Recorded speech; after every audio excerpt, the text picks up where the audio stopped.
Good morning, kings and queens. This is Jacqueline here with the GROW program, and I want to thank you for growing with me on today. If feel free to go to the website. On the website, there's a microphone. You can leave a voicemail. You can sign up. I'm getting a newsletter together. I'm getting a text program together. You can sign up. You just shoot me an email. How you doing? Anything. I'll shoot you something back. That's how it is now. When it get real busy, I don't know, how I'm going to coordinate that, but God is able. God is here in the midst. The ancestors are working this out for us. People, this is real. African spirituality, this is real. I want to start off this morning, and I want to talk real quick on child support, because I had got into a little conversation yesterday on Facebook with a young lady who don't feel like child support is oppression. And I thought that was an interesting viewpoint for her when the gentleman think otherwise. Child support is oppression. Anytime that they take away a man's ability to go get him something to eat, to go fish, that's oppression. And then, let alone all the other stuff that you got to deal with that the parent deals with child support. When it comes to a parent who don't want to take care of their responsibility, you have to go after child support, of course. But I'm talking about, why is it that as soon as a young lady gets pregnant, the first thing she think about, not all women, but first thing a woman think about is child support. We got to get out of that oppressive way of thinking about one another, people. That's what I'm talking about. And I want to talk this morning on the the ancestral spirits. In the house, when I heard her speak to me on the porch, I didn't know what was going on, but I listened because the pain stopped. And when the pain stopped, I had to, listen to what's going on. So I went and did exactly what I was told to do so that the pain wouldn't come back. And I told you about where I read that they will cause a little minor illness to cause their ancestor to stop acting a fool or tell them you're going down the wrong road. And matter of fact, I'm going to tell you something else that happened. And this one day that he was cutting up with me, and I got up. I rose up. They told me don't do it. Don't go out there. And this was after the incident with my stomach. Told me don't go out there and mess with that car. But I went out there anyway and slammed my hand in the door. And normally anything happened to me, the pain is immediately taken away. Like I burnt myself on that stove. There was no scar. There was no pain. The pain was gone. Within about 20 minutes, I put, this is what you put on burns, toothpaste, not gel. Put toothpaste on burns, and it'll take the burn right away. And you leave it on there for about 20, 30 minutes, rinse it off, and it's gone. Now that you don't do that for no severe burn, though. I'm just talking about a little minor burn around the house. So what was I saying? Wait a minute. I got on something else. Anyway, when I'm in the house, they'll cause the little minor illness to let you know, hey, look, you doing something wrong. You need to turn around now. You're not doing right. So when I after that incident, when I slammed my hand in the door, I broke my nail came off. It was bruised. It was messed up, real bad. Matter of fact, there's a video on there where I was talking about Donald Trump, and I showed it because I was hard-headed, and she told me don't go out there and mess with that car. And I went out there anyway, and I didn't do nothing to the car. I just went out there, but I shouldn't have went out there, I'm telling you, they make us go there, but see, that's what I'm saying, women. That's what she taught me. We can't go there. Even though they go there, we cannot go there. We got to be better. We are queens. We royalty. And that goes for you too, gentlemen. When your lady takes you there, don't go there. You go do something else. Go meditate. Go sit quietly, because she ain't going to keep acting no fool by herself. So when that happened, they didn't take that pain away. That I dealt with that because that was a lesson. Don't next time listen. And the next time he rose up and said something, I didn't say nothing. I just kept quiet. Didn't go there with him. So that taught me how to be quiet. And also, as I'm in the house, she told me, now this is the thought that came in my head. It said, when something happened in the house that the spirits was doing, the evil spirits, I heard, don't be afraid. They only want you to know they're here. So really, I kind of was thinking that. I thought that myself, but really I didn't know to think that. I saw the movie Sixth Sense, yes, but I wasn't thinking about that at the time. I wasn't thinking about no Sixth Sense, but she gave that to me in my head. She said that. And when I asked what the spirit world is like, she showed me that picture. My eyes fell on that picture I had in my bathroom. And it's the picture of the three doves. And she said the spirit realm is very peaceful and calm and tranquil, and she showed the dove. One dove's getting ready to take off. One dove is sitting on the ground. And she said, no matter what happens between these two doves, whether he lives or dies, I have them. So she's telling me that she's watching over me in the physical realm. No matter what happens to me, she has me, whether I go to the spirit world or whatever happens. But I'm here for a mission. I'm here for a purpose, for growth, for us to rise over oppression and come out with substance. Okay, so she tells me, she speaks to me in my mind, and that was then. Now the spirits are with me. They speak through me.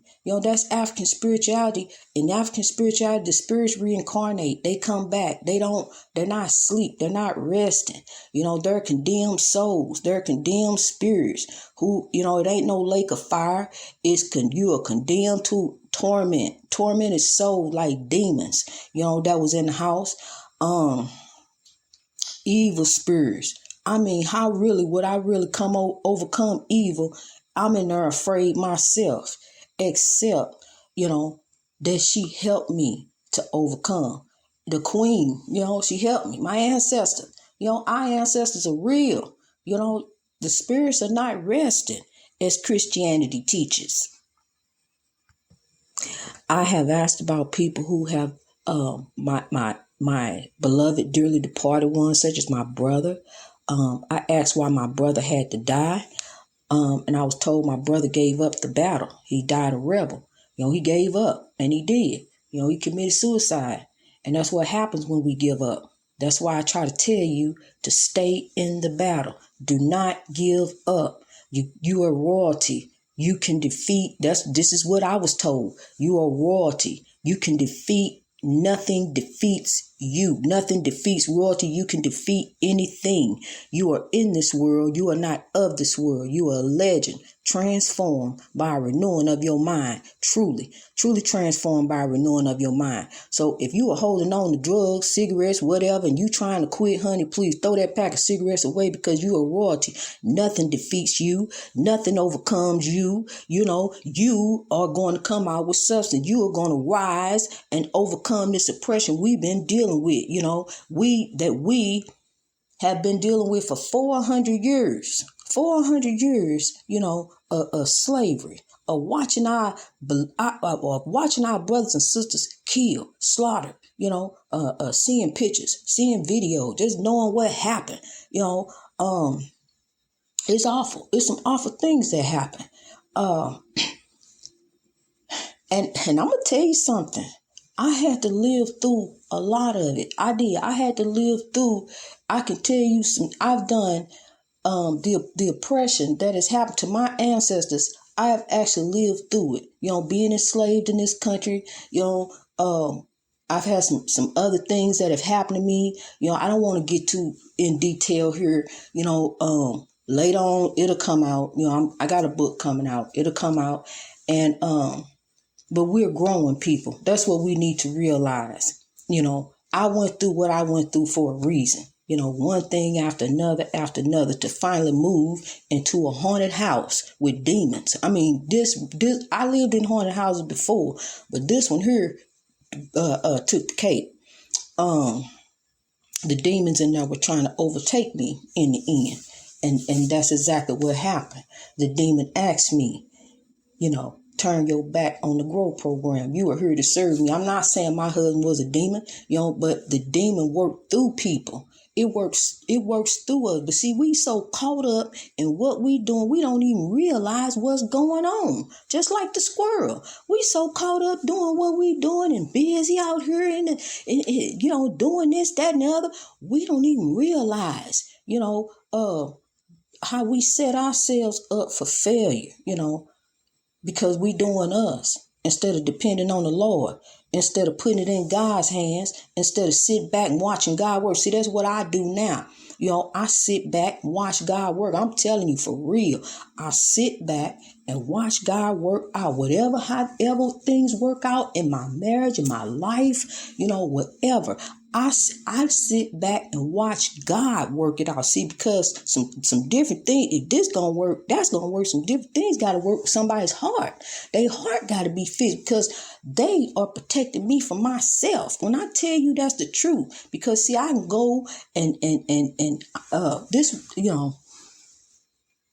I didn't tell you about this incident. I don't think I did, but anyway, yeah, I did. I told you about that incident that happened with the car accident, and the man took the rag and pulled around his head and went on in the store, and the other man drove off. That wasn't nothing but God. See, because I shouldn't have been in that situation in the first place. But, I was not driving. So I'm riding along with somebody else. Say, okay, well, we can run by there real quick. Lo and behold, they want to go to the liquor store. I had no business being in no liquor store. But anyway, that's why I tell you, when I let go and let God, they protect me. And our ancestors protect you. They protect us. You done been in some situations. Wonder how the heck you got out of that. That was your beloved that got you out of that. Your beloved ancestors, your bloodline down the line, they got you out of there because God appointed them to do so. God appointed our ancestors, you can call them guardian angels, to watch over and protect us and keep us safe from ourselves. I'm telling you, it's the truth, But all this time we've been saying, thank you, Jesus. Thank you, Jesus. Thank you, Jesus. Well, thank you, Jesus. See, because we didn't know no better. That's what we was taught. That's what our ancestors were taught. They were taught religion. They wasn't taught spirituality. When our ancestors stepped foot on this ground, all dignities, everything was taken from them. They wasn't allowed to practice and do anything. But it was all foretold to happen.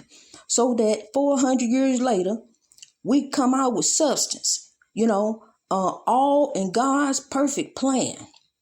He said, my people will go away for 400 years. I will judge those who afflicted them, and they will come out with substance. That's what God said in his word. We 400 years later.